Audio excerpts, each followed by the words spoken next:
आलस्य से करता है वो श्रापित है। हम सबको प्रभु की सेवा करने की आवश्यकता है कि हम प्रभु की सेवा करते रहे। सो आज मैं थोड़ा सा परमेश्वर के वचन से आपको आलस्य के विषय में बताऊंगा। अद्भुत सब्जेक्ट जो प्रभु ने मुझको दिया है, आलस्य, आलसी, आलस्यपन। आलस्यपन जो है, ध्यान देकर हम लोग परमेश्वर के वचन पर मन लगाएंगे, थोड़ा देर के लिए सुनेंगे, देखेंगे आलस्यपन की भयंकरता। आलस्यपन की भयंकरता, आलसी जो होते हैं उसके विषय में परमेश्वर का वचन हमसे और आपसे क्या कहता है। हमें जो है आलसी नहीं होना है, वरन प्रभु के कार्य के लिए हमें हमेशा तैयार रहना है, तत्पर रहना है, क्योंकि आलस्यपन जो है वो बहुत ही भयंकर है। मेरे प्रियो, ये अंतिम समय है, यीशु के सेवा करने का समय है, यीशु के सुसमाचार का प्रचार करने का समय है। आलसीपन को हटाने की हमें जरूरत है। पहली बात हम लोग देखेंगे परमेश्वर के वचन से कि यह परमेश्वर के सम्मुख में दुष्टता के समान है। परमेश्वर के सम्मुख आलस्यपन जो है यह दुष्टता के समान है। मत्ती रचित सुसमाचार 25 अध्याय और 26 पद के अंदर में हम देखेंगे परमेश्वर के वचन से। मत्ती रचित सुसमाचार उसका 25 अध्याय और 26 पद। थोड़ा सा वचन जरूर लगेगा आज का वचन, लेकिन ये परमेश्वर का वचन है। मैं अपनी ओर से नहीं कर रहा हूं, जो प्रभु मुझे देता है प्रकाशन, मैं वही वचन को आपके सम्मुख में रखता हूं। थोड़ा सा कठोर लगता है, थोड़ा सा अजीब सा लगता है, लेकिन यह है परमेश्वर का वचन। 25 अध्याय और 26 पद में इस प्रकार से लिखा है, उसके स्वामी ने उससे उत्तर दिया कि हे दुष्ट और आलसी दास, जब यह तू जानता था कि जहां मैंने नहीं बोया वहां से काटता हूं, और जहां मैंने नहीं छींटा वहां से बटोरता हूं। परमेश्वर आशीष दे इस पढ़े हुए वचन पर जो हम लोगों ने यहाँ पर देखा। मत्ती रचित सुसमाचार के अंदर में परमेश्वर का वचन जो प्रभु यीशु ने जो है ये दृष्टांत कहा, ये 3 जन को जो तोड़ा दिया गया, 10 तोड़ा, 5 तोड़ा, 1 तोड़ा के रूप में उन लोगों को दिया गया। एक जो आखिरी तोड़ा जो एक जन को दिया, उसको उससे कमाना था, उसको बढ़ाना था, लेकिन वो क्या किया, उसको गमछा में लपेट करके जमीन पर गाड़ दिया और कहा जब मेरा स्वामी आएगा तो हम उसको दिखाएंगे निकाल करके और वो हमसे बहुत प्रसन्न होगा। लेकिन मेरे प्रियो, यहाँ पर परमेश्वर का वचन अद्भुत कह रहा है कि यहाँ लिखा है कि स्वामी ने उसे उत्तर दिया, हे दुष्ट और आलसी दास। आलस्यपन, आलसी दास, ये तोड़ा जो दिया था इससे उसको कमाना था। आज प्रभु यीशु ने हमको और आपको तोड़ा दिया हुआ है। हर एक के पास कुछ न कुछ तोड़ा है। हम ये नहीं कर सकते कि आज मेरे पास तोड़ा नहीं है, टैलेंट नहीं है। सबके पास कुछ न कुछ टैलेंट प्रभु ने दिया है। इसलिए मेरे प्रियो, हम उस टैलेंट को प्रभु यीशु के लिए इस्तेमाल करें। कुछ न कुछ तोड़ा अवश्य है, पवित्र आत्मा की ओर से हम हर एक को मिला हुआ है। किसी को गाने का, किसी को बजाने का, किसी को अच्छी अगुवाई करने का, वर्शिप लीडर के रूप में, किसी को प्रार्थना करने का, किसी को प्रोफेसी जो है वो भविष्यवाणी करने का, और जो है सुसमाचार प्रचार करने का, चंगाई का वरदान। तोड़ा है ये सब जो दिया गया है। इन सारे तोड़े का इस्तेमाल करके हमको जो है प्रभु के लिए कार्य करना है। मेरे प्रियो, ये दास जो आलसी था, वचन में लिखा है दुष्ट और आलसी दास। आलस्यपन को इन दिनों में हमको अपने जीवन से हटाने की आवश्यकता है। बहुत दफा आलस्यपन के अंदर में जो है हम और आप गिर जाते हैं, समाप्त हो जाते हैं, और हमारे जीवन में बहुत सारी परेशानियां आ जाती है। देखिए परमेश्वर के वचन में, हे दुष्ट और आलसी दास, क्या हुआ इसके साथ? देखिए क्या हुआ परमेश्वर के वचन के अंदर में, क्या सब कुछ वो खो दिया? देखिए परमेश्वर के वचन में क्या लिखा, सब कुछ हम लोग आगे जाकर के देखेंगे इसके जीवन में क्या घटित होता है। लेकिन जो है हमको आलसीपन को अपने जीवन से हटाने की आवश्यकता है। आलस्यपन ये आत्महत्या है, याद रखिएगा। आलस्यपन जो है ये आत्महत्या है, परमेश्वर का वचन कहता है। नीति वचन उसका 21 अध्याय और 25 पद में देखिए। नीति वचन 21 अध्याय और 25 पद के अंदर में देखिए क्या लिखा हुआ। सुलेमान क्या कहता है? नीति वचन 21 अध्याय और 25 पद हम लोग थोड़ा जल्दी जल्दी देखेंगे, मेरा समय थोड़ा सा निकल गया। 21 अध्याय और 25 पद, नीति वचन सुलेमान का लिखा हुआ। यहां पर कहता, आलसी अपनी लालसा ही में मर जाता है। देखिए, ये आत्महत्या, आलसी अपनी लालसा ही में मर जाता है क्योंकि उसके हाथ काम करने से इनकार करते हैं। परमेश्वर का वचन कहता है उसके हाथ काम करने से इनकार करते हैं। आलसी अब आत्महत्या कर लेता है, अपने ही इसमें मर जाता है। परमेश्वर का वचन कह रहा है, मैं नहीं कह रहा, सुलेमान का लिखा हुआ परमेश्वर का वचन है। सो ये जो है तीसरा है कि प्रेरितों ने उसे अनुचित चाल कहकर निंदित किया।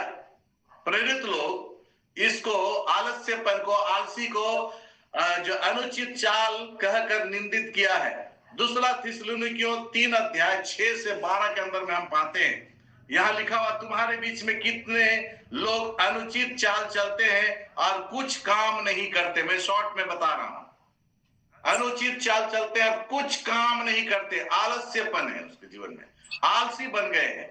आज हमारे जीवन के अंदर में ये सारी बातें पाई जाती है। आगे लिखा हुआ है, आलस्यपन का परिणाम क्या है। परमेश्वर के वचन से हम देखेंगे आलस्यपन का परिणाम क्या है। परमेश्वर के वचन में हम लोग जाएंगे गंभीरता के साथ और देखेंगे जल्दी जल्दी आलस्यपन का परिणाम। यह परीक्षा का अवसर दिलाता है। आलस्यपन जो है ये परीक्षा का अवसर दिलाता है, याद करिएगा। दूसरा शामिल की पुस्तक 11 अध्याय 1 और 2 पद के अंदर में वचन में लिखा है, आप पढ़ लीजिएगा। लिखा हुआ है कि उन दिनों में राजा लोग जो है युद्ध में जाते थे। उन दिनों में राजा लोग युद्ध में जाते थे, लेकिन दाऊद क्या किया, युद्ध में नहीं गया। दाऊद राजा था उन दिनों में इस्राएलियों का। परमेश्वर के वचन में देखिए क्या लिखा हुआ, दूसरा शामिल 11 अध्याय 1 और 2 पद मैं आपके सामने में रखना चाहता हूं।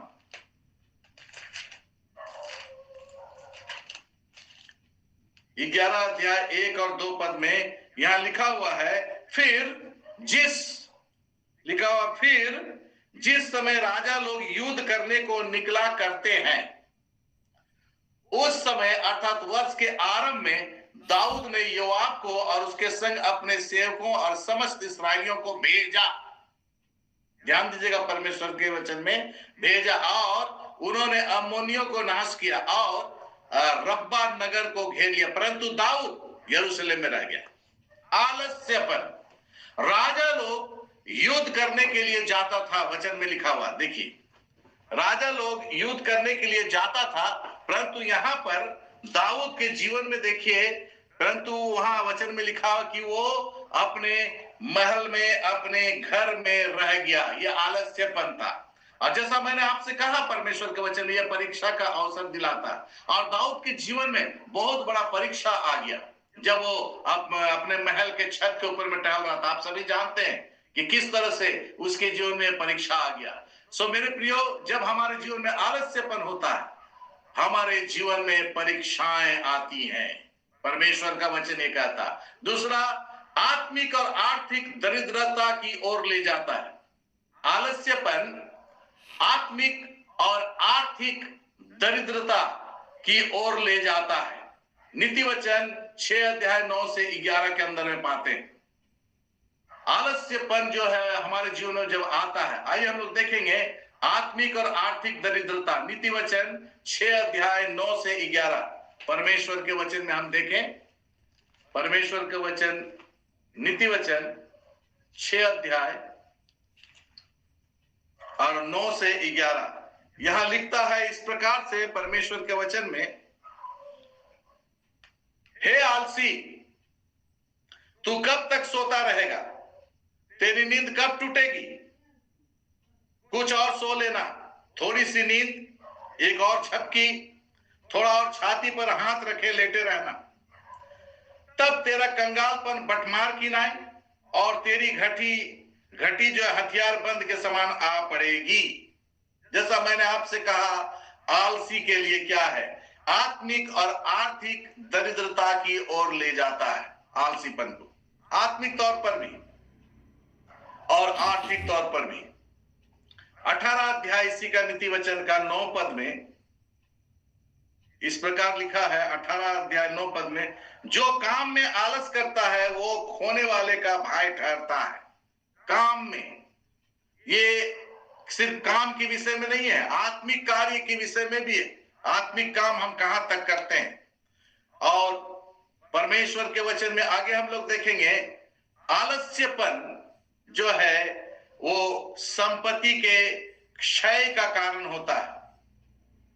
संपत्ति समाप्त हो जाता है आलस्य के कारण से। आलस्यपन हमारे जीवन में हो तो संपत्ति भी क्षय हो जाता है, परमेश्वर का वचन कहता है। सवोपदेशक 10 अध्याय 18 पद, नीति वचन के बाद सवोपदेशक श्रेष्ठ गीत, सवोपदेशक 10 अध्याय और उसका 18 पद में मिलेगा।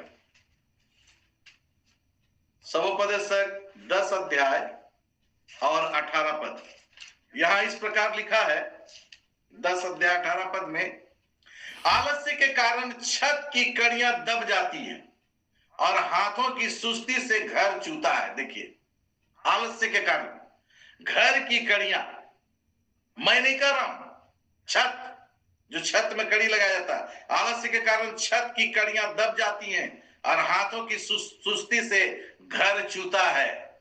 ये आलस्यपन का कारण है मेरे प्रियो, कि हमारा संपत्ति नष्ट हो जाती है, क्षय हो जाता है। परमेश्वर ने हमारे जीवन में बहुत सी आशीषें दी है, लेकिन आलस्य के कारण ये सब कुछ समाप्त हो जाता है और तब जो है हम प्रभु के सामने में आते हैं। अगला है, ये दासत्व की ओर ले जाता है। आलस्य ये जो है ये दासत्व की ओर ले जाता है, गुलामी की ओर ले जाता है। हमें याद रखिएगा, आलस्य, नीति वचन 12 अध्याय और 24 पद के अंदर में लिखा हुआ। नीति वचन 12 अध्याय और 24 पद मैं यहां पढ़ूंगा आपके लिए। नीति वचन 12 का 24, आलस्य के कारण 12 और 24, यहां इस प्रकार से लिखा है, काम काजी लोग प्रभुता करते हैं परंतु आलसी बगारी में पकड़े जाते हैं। ये बगारी में पकड़े जाते हैं, दासत्व में चले जाते हैं। आलसी नहीं होना है, आलस्य हमारे जीवन के अंदर में नहीं आना है, परमेश्वर का वचन हमसे कहता है। अगला जो हमने देखा पिछले समय में, और वो है यह नरक की आग की ओर ले जाता है। आलस्य, आलस्य हमें नरक की आग की ओर ले जाता है, अर्थात नरक की ओर ले जाता है। जो हम लोगों ने पढ़ा मत्ती 25 अध्याय 26 से 40, मैं देखना चाहता हूं। आइए मेरे साथ खोलिए मत्ती 25 अध्याय 26 पद से। हालांकि मैंने उसे पढ़ा, फिर एक बार पढ़ूंगा आपके लिए। 25 अध्याय 26 पद से लिखा है, वो पढ़ा, वो पद मैंने आपको पढ़ा, मैं दोहरा रहा हूं इसको। उसके स्वामी ने उसे उत्तर दिया कि हे दुष्ट और आलसी दास, जब ये तू जानता था कि जहां मैंने नहीं बोया वहां से काटता हूं और जहां मैंने नहीं छींटा वहां से बटोरता हूं। आगे आप जाएंगे हम लोग 27 पद से लेकर के हम लोग देखेंगे। फिर लिखा, तो तुझे चाहिए था कि मेरा रुपया सर्राफों को दे देता, तब मैं आकर अपना धन ब्याज समेत ले लेता। इसलिए वो तोड़ा उससे ले लो और जिसके पास 10 तोड़े हैं उसे दे दो, क्योंकि जिस किसी के पास है उसे और दिया जाएगा और उसके पास बहुत हो जाएगा, परंतु जिसके पास नहीं है उससे वो भी जो उसके पास है ले लिया जाएगा। और इस निकम्मे दास को बाहर के अंधेरे में डाल दो, जहां रोना और दांत पीसना होगा। जैसा मैंने आपसे कहा कि यह नरक की आग की ओर ले जाता है। देखिए, ये दास पर क्या किया उसने, ये छिपा दिया था तोड़ा को अपना। जो दान मिला था उसको छिपा दिया, जो वरदान मिला उसका इस्तेमाल नहीं किया, और जिसके कारण से हम परमेश्वर के वचन में देखते हैं कि वो क्या हुआ उसके जीवन में। जो था वो भी उससे ले लिया गया।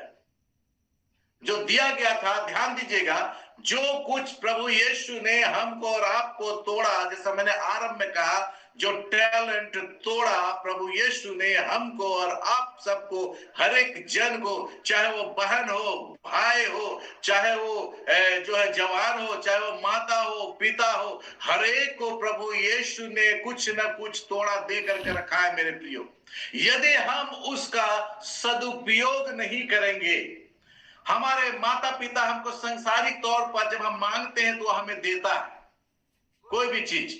एक जवान लड़का जब बड़ा हो जाता है, लड़कियां जो है बेटियां जब जवान बड़ी हो जाती है, कॉलेज आना जाना करने लगती है, माता पिता से कहने लगती है हमको स्कूटी चाहिए, हमको मोटरसाइकिल चाहिए। माता पिता कहीं ना कहीं से अपने बच्चों की उन आवश्यकताओं को पूरा करता है, लेकिन वो चाहता है कि उसका सदुपयोग हो, वो चाहता है कि उसका सही इस्तेमाल हो।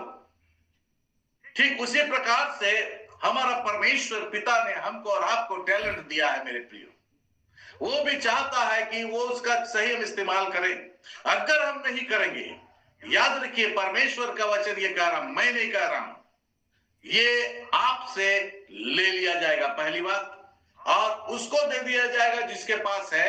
और हमको और आपको यदि हम उसकी सेवा नहीं करेंगे तो नरक में डाल दिए जाएंगे। परमेश्वर का वचन कह रहा, मैं नहीं कह रहा हूं। नरक की आग की ओर ले जाता है। ये आलस्यपन, ये आलसी हो गया। इसने नहीं सोचा कि इसको हमको बढ़ाना, इसको हमको मल्टीप्लाई करना, इसको जो है इससे हमको कमाना है। जब स्वामी आएगा तो हम उनको दिखाएंगे। लेकिन मेरे प्रियो, यहां परमेश्वर के वचन के अंदर में हम देखते हैं कि इसने आलस्य के कारण ऐसा किया, और जिसके कारण से वो जो है कहां पहुंच गया। कितना अच्छा उसको मिला हुआ था दान, देखिए कितना अच्छा टैलेंट मिला हुआ था, लेकिन आलस्य के कारण उसको वो खो दिया और कहां चला गया। यहां कहता है कि इसको नरक में डाल दो जहां दांत का पीसना होगा। देखिए परमेश्वर के वचन में लिखा हुआ, इस निकम्मे दास को बाहर के अंधेरे में डाल दो जहां रोना और दांत पीसना होगा। मेरे प्रियो, आलस्यपन को हम अपने जीवन से हटा दें, नहीं तो क्या होगा हमारे जीवन में। आप सोच सकते हैं परमेश्वर के वचन में क्या हुआ इस दास के जीवन के अंदर में। सारी आशीषें छीन ली गई, सब कुछ खत्म हो गया जो प्रभु ने दिया था। अगला है कि ये प्रभु के द्वारा प्रतिज्ञा की गई आशीषों को प्राप्त करने में असफल बना देता है। आलस्यपन ये जो है प्रभु के द्वारा प्रतिज्ञा की गई आशीषों को प्राप्त करने में असफल बना देता है। यह आलस्यपन, इसको हम अपने जीवन में कभी ना आने दे। परमेश्वर की आशीष हम नहीं प्राप्त कर सकते। इब्रानियों की पुस्तक 6 अध्याय 12 पद के अंदर में देखेंगे इब्रानियों का लेखक क्या लिखता है। इब्रानियों की पुस्तक और उसका 6 अध्याय और 12 पद मैं आपके सामने पढ़ना चाहता हूं। इब्रानियों की पुस्तक 6 अध्याय और 12 पद। यहां इब्रानियों का लेखक जो है वो क्या कहता है, ताकि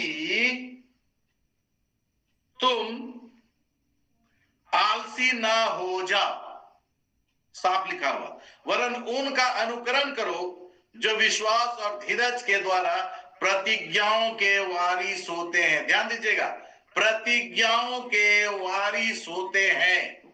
लेकिन आलस्य के कारण परमेश्वर का वचन कहता तुम आलसी ना हो जाओ। ये समय प्रभु के कार्य करने का समय है।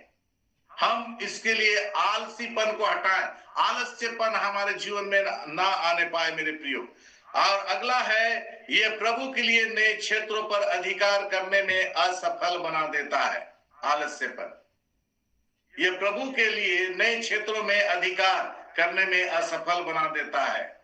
न्यायों उसका 18 अध्याय और 9 पद। न्यायों 18 अध्याय और 9 पद हम लोग देखेंगे थोड़ा सा। न्यायों 18 का 9 देखिए, वो अधिकार पाने में जो है, यदि 18 अध्याय 9 पद में लिखा हुआ है, उन्होंने कहा आओ हम उन लोगों पर चढ़ाई करें क्योंकि हमने उस देश को देखा कि वो बहुत अच्छा है। तुम क्यों चुपचाप रहते हो? वहां चलकर उस देश को अपने वश में जो है कर लेने में आलस ना करो। उस देश को लेने में आलस ना करो। यदि इस्राएली लोग जैसे यरीहो को जीता अगर आलस करता, परमेश्वर ने कहा था प्रत्येक दिन एक बार उसके चारों ओर घूमना और 7वें दिन 7 बार घूमना, अगर आलस करता तो क्या वो जीत सकता था? कदापि नहीं। आलस हमारे जीवन में बहुत सारी बातों को ले आता है, बहुत सारी कमजोरियों को ले आता है। आलस्यपन का परिणाम जो क्या होता है, हमने देखा कि हम इन सारी बातों में असफल हो जाते हैं, हम नरक के आग में चले जाते हैं। सो ये आलस्यपन को हमको अपने जीवन से हटाने की आवश्यकता है। तो क्या करना है इसके लिए? आइए कुछ व्यवहारिक प्रकटीकरण को हम लोग देखेंगे आलस्य के विषय में। हालेलुया। परमेश्वर का वचन हमसे क्या कहता है? व्यवहारिक झूठा बहाना बनाते हैं। पहली बात, आलस्य के कारण हम क्या करते हैं? झूठा बहाना बना देते हैं। बहुत बार आप देखे होंगे हम झूठ बोलते हैं। क्या है? नीति वचन 22 अध्याय 13 पद को मैं आपके सामने में रखना चाहता हूं। नीति वचन 22 अध्याय और 13 पद। नीति वचन 22 का 13।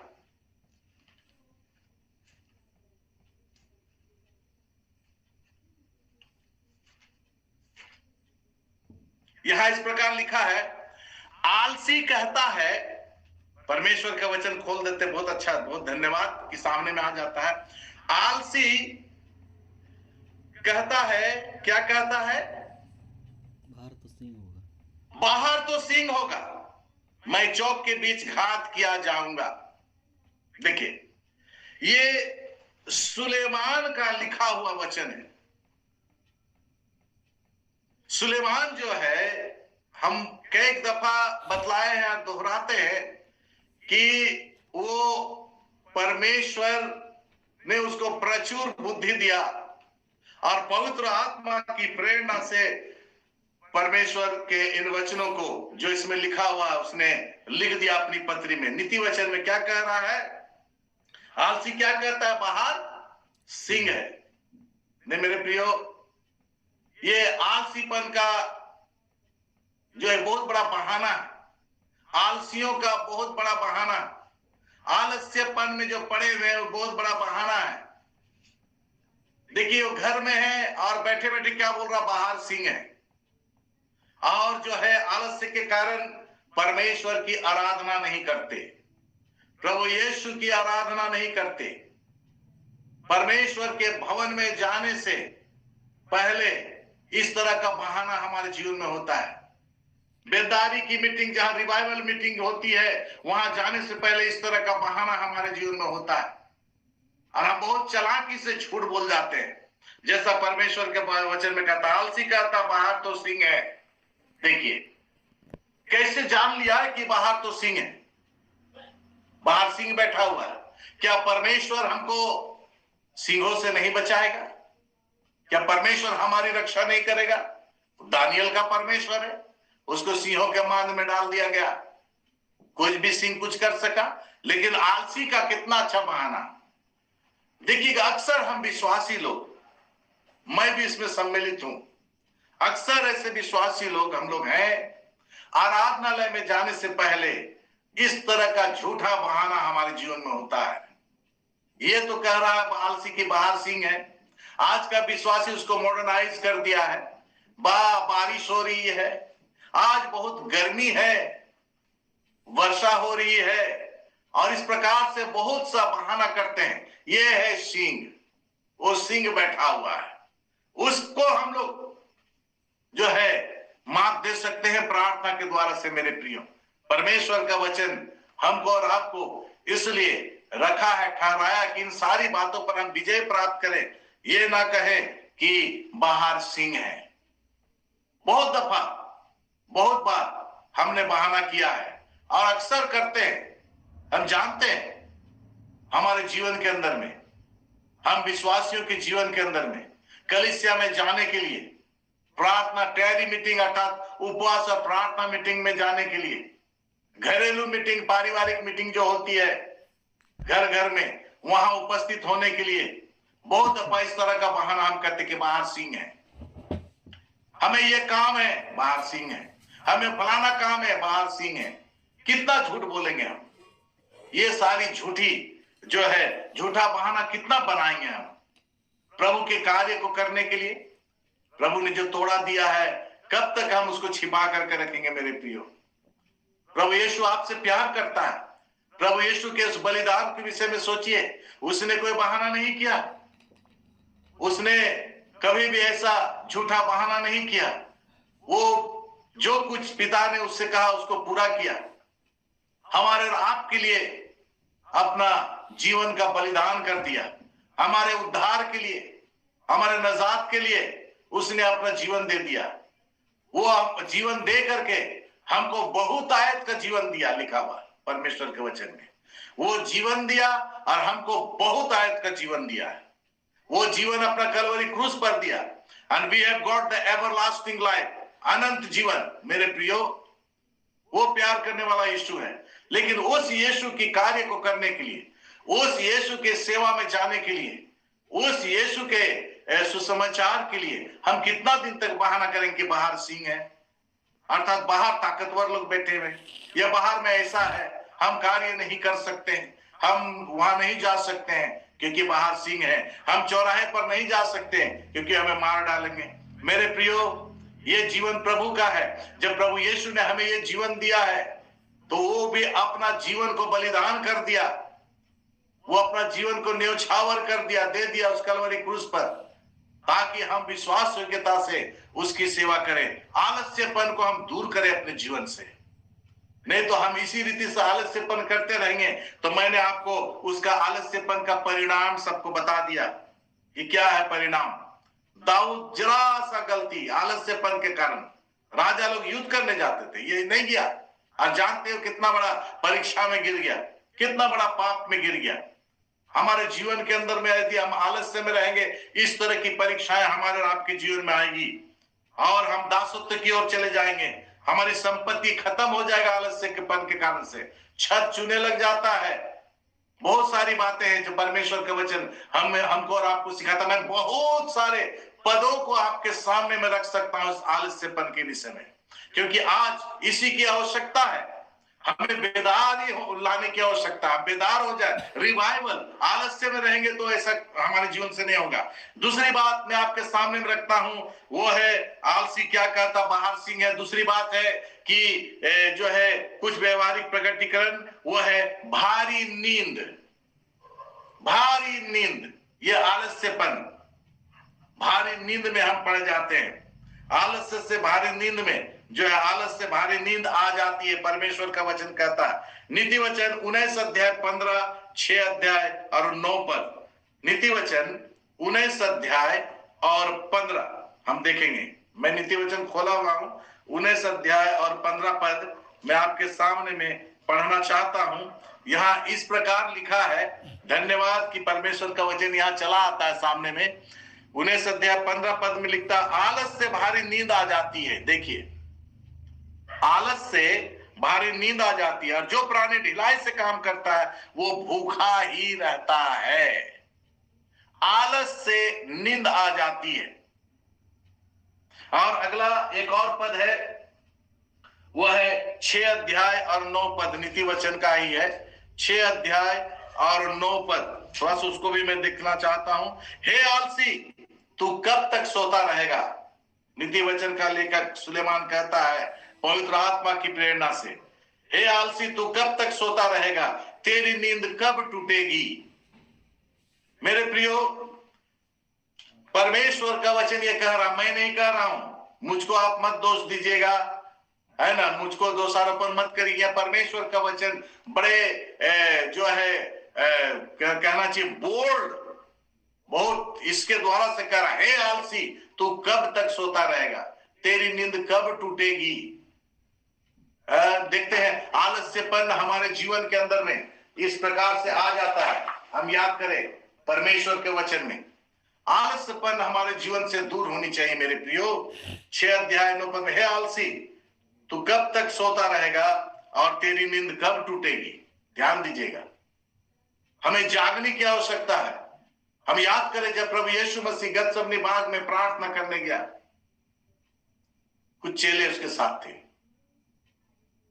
जिन्होंने इनकार भी किया। वैसे वैसे बोल्ड चेले लोग थे। आकर के प्रभु यीशु मसीह बोला, तुम लोग यहां पर ठहरो, प्रार्थना करो, हम थोड़ी दूर जाकर के प्रार्थना करेंगे। ये लोग सोने लगा। यीशु मसीह आया, आकर के देखता तो ये लोग सो रहा है। यीशु कहा, उठो, प्रार्थना करो, देखो समय आ गया। और यहां पर भी सुलेमान कहता है, हे आलसी, तू कब तक सोता रहेगा। सोने का समय खत्म हो गया, तेरी नींद कब टूटेगी। हमें जागना है। बहुत आप गीत गाते हैं, जागो सोने वालों वक्त जाने लगा। हमेशा परमेश्वर के लोगों ने पवित्र आत्मा से भर करके इन गीतों का जो है, इन गीतों को लिखा और गाया है। जागने की आवश्यकता है, वचन के लिए जागना है, प्रार्थना के लिए जागना है, वचन को पढ़ने के लिए जागना है, वचन को सुनाने के लिए जागना है। हम बच गए काफी नहीं है। गीत गाते हैं ना हम लोग, तन मन धन के अंदर में, तन मन धन उसे दो, उसमें एक पद है, स्टेंजा है, खुद बचना काफी नहीं है, औरों को बचाना है। यदि हम सोते रहेंगे तो औरों को कैसे बचाएंगे। हमारे अपने कैसे बचेंगे। हमारे अपनों को बचने की आवश्यकता है, अपनों को प्रभु के पास लाने की आवश्यकता है। हम बच गए तो हमारा स्वार्थीपन है। मैं हमेशा इस बात को कहता हूं। इसलिए हमें लोगों तक यीशु मसीह का संदेश को ले जाना है।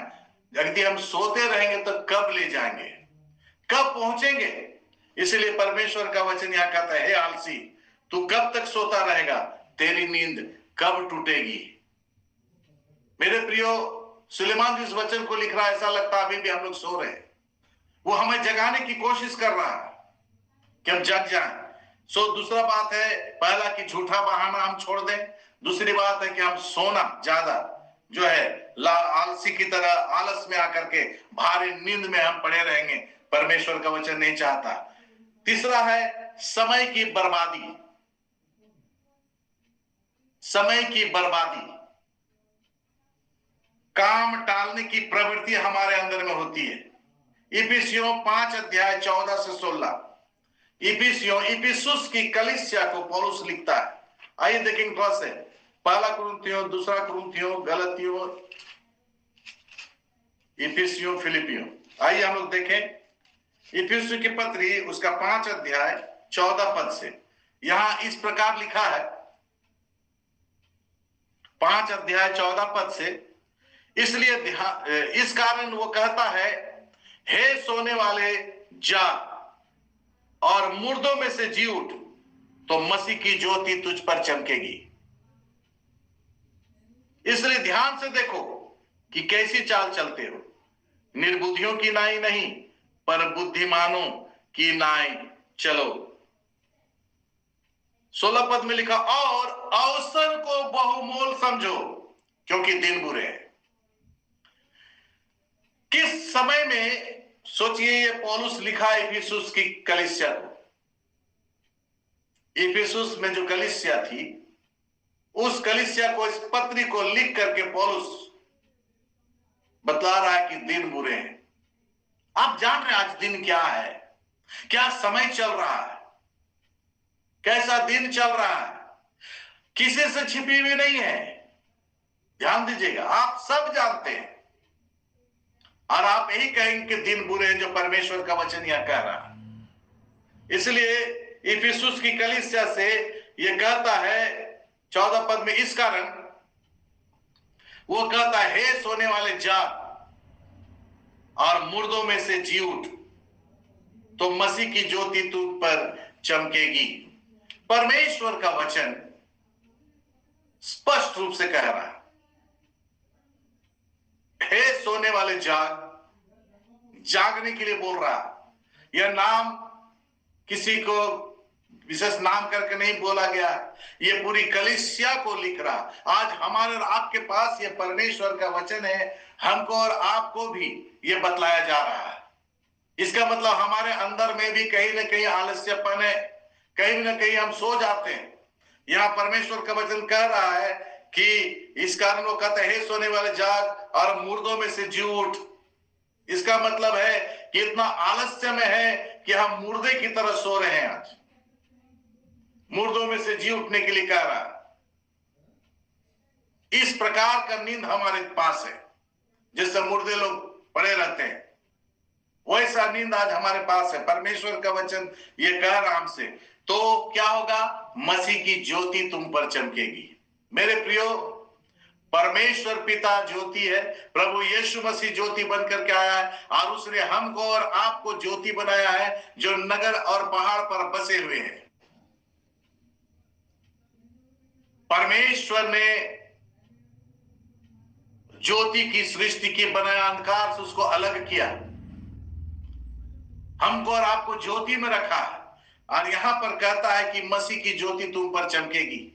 मेरे प्रियो, ये परमेश्वर का वचन मैं नहीं कह रहा हूं। क्या आप चाहते हैं कि मसीह की ज्योति आपके ऊपर में चमके?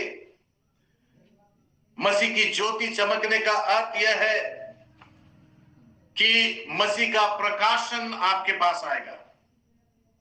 थोड़ी देर के लिए हम चले आते हैं शाऊल के जीवन में, थोड़ा सा मैं उस पर बतलाना चाहता हूं आपको। शाऊल जो बाद में पौलुस बना, जब यीशु मसीह के साथ उसका सामना हुआ, जब वो कलीसिया को सताने के लिए जाता, जब उसका नाम शाऊल था, यीशु के साथ जब उसका एनकाउंटर हुआ, तो देखिए वो जो ज्योति उसके जीवन में उसके पास आया, उस ज्योति के द्वारा से उसकी आंखें जो है अंधापन में आ गया, कुछ नहीं दिखाई दिया उसको, और 3 दिन तक वैसा ही रहा।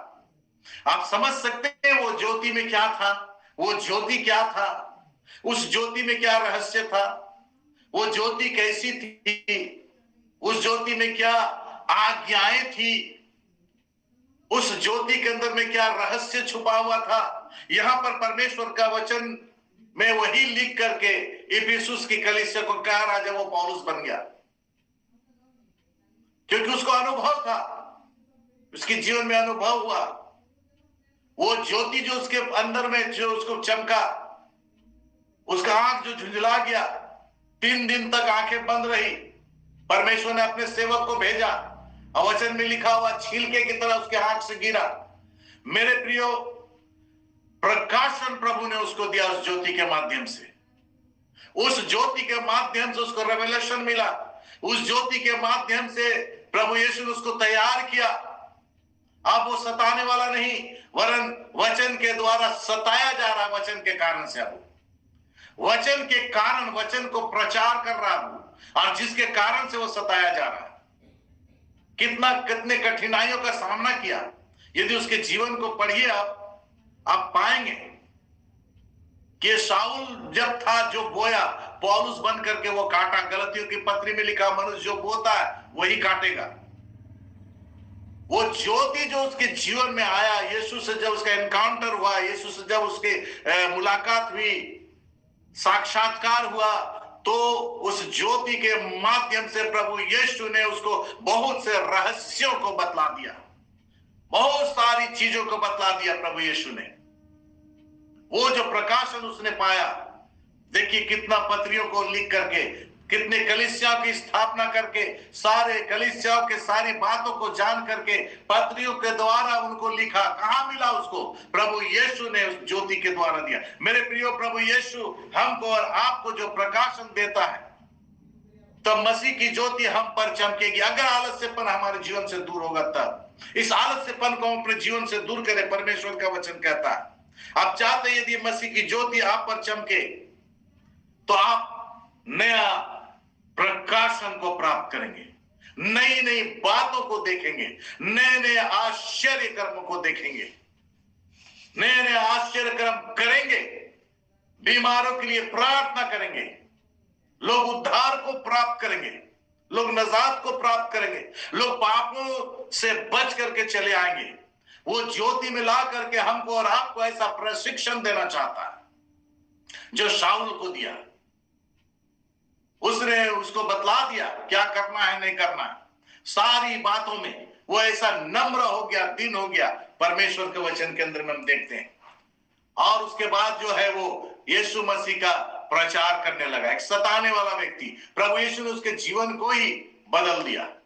मेरे प्रियो, आज प्रभु यीशु हमको और आपको भी उस प्रकाशन को देना चाहता है, उस ज्योति में लाना चाहता है। हमको इस आलस्य से पन को छोड़ना होगा, हमको अपने जीवन से इसको दूर हटाना होगा, प्रार्थना के द्वारा जागरूक होना होगा। प्रार्थना में समय को बिताइए मेरे प्रियो, वचन को पढ़ने में समय को बिताइए, लोगों को बताने में समय को बिताइए, लोगों के जीवन, लोगों को गवाही दीजिए, अपने जीवन का गवाही जरूर दीजिए लोगों को, ताकि वो बचने पाए जो अंधेरे में जीवन को व्यतीत कर रहे हैं, पाप में जीवन को व्यतीत कर रहे हैं, नशा में जीवन को व्यतीत कर रहे हैं, बेविचार में जीवन को व्यतीत कर रहे हैं, चोरी करने में जीवन को व्यतीत कर रहे हैं।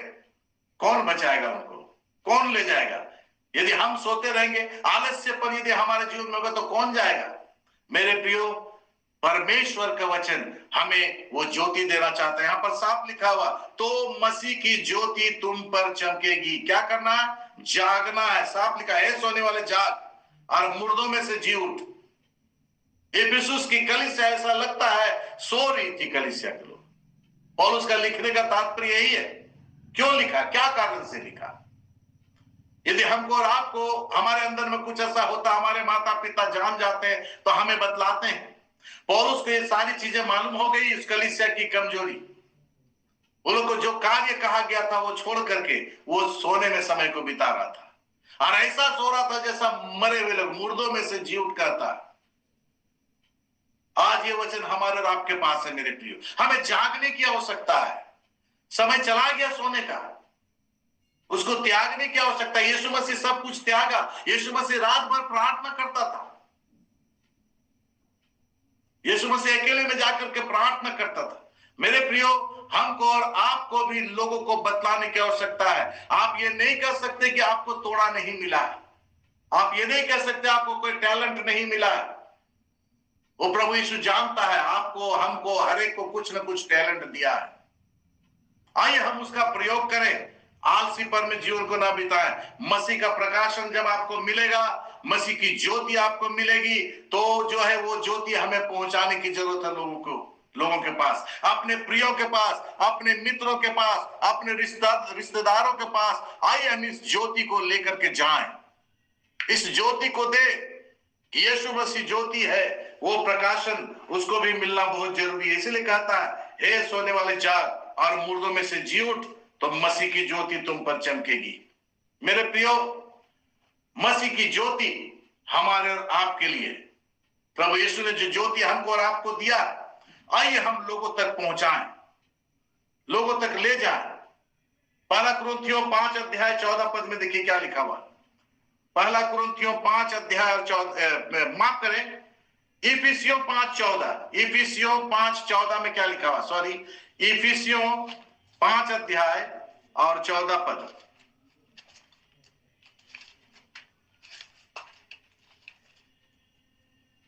इफिसियों 5 अध्याय और 14 पद में क्या लिखा है? इस कारण वो कहता है, हे सोने वाले जाग, मुर्दों में से जी उठ। और फिर एक जगह कहता है, नीति वचन 6 अध्याय 6 से 9 में। नीति वचन में आज थोड़ा सा 6 अध्याय बहुत ही सुंदर है, हम लोग निकालेंगे उसको। नीति वचन 6 अध्याय और 6 से 9 में सुलेमान क्या कहता है? नीति वचन 6 अध्याय 6 से 9। मैं इतना ही बोलकर समाप्त करूंगा जल्दी से।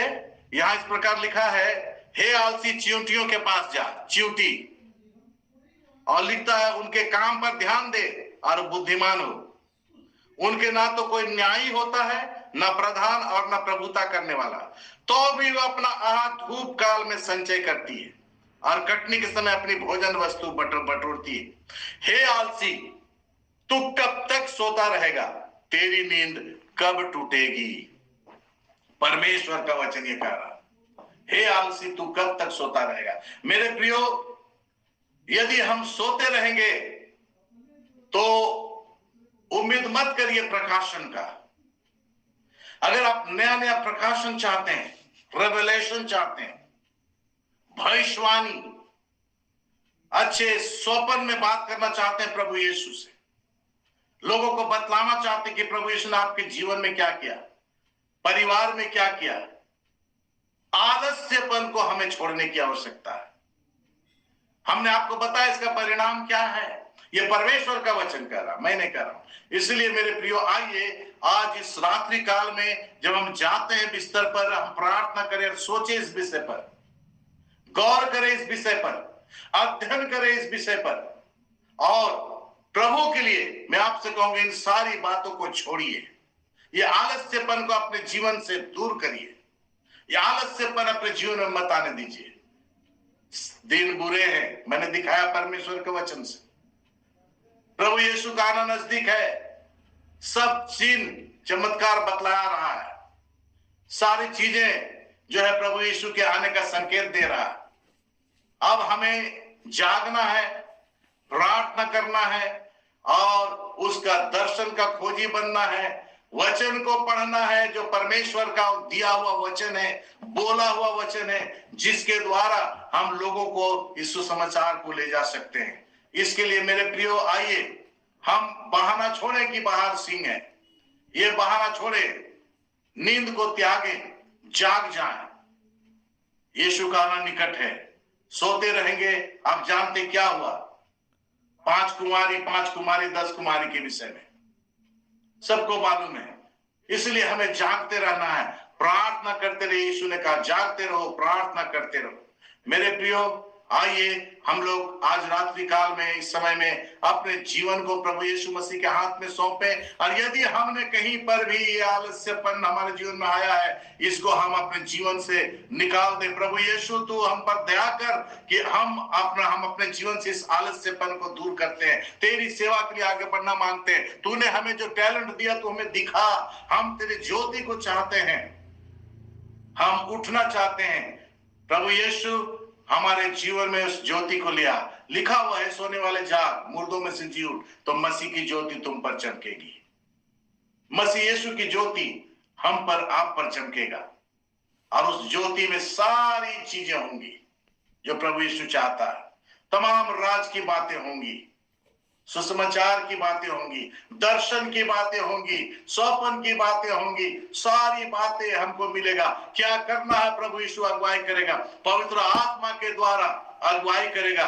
हॉली स्पिरिट, पवित्र आत्मा जो हमें दिया गया सहायक के रूप में, वो भी परमेश्वर है, वो हमारी अगुवाई करेगा। इसलिए मेरे प्रिय, आइए इस रात्रि काल में हम अपने जीवन से आलस्यपन को दूर करें और प्रभु की सेवा में आगे बढ़ते रहे। परमेश्वर आज इस रात्रि काल में आप सबको बड़ी आशीष दे, आपके साथ रहे। Brother M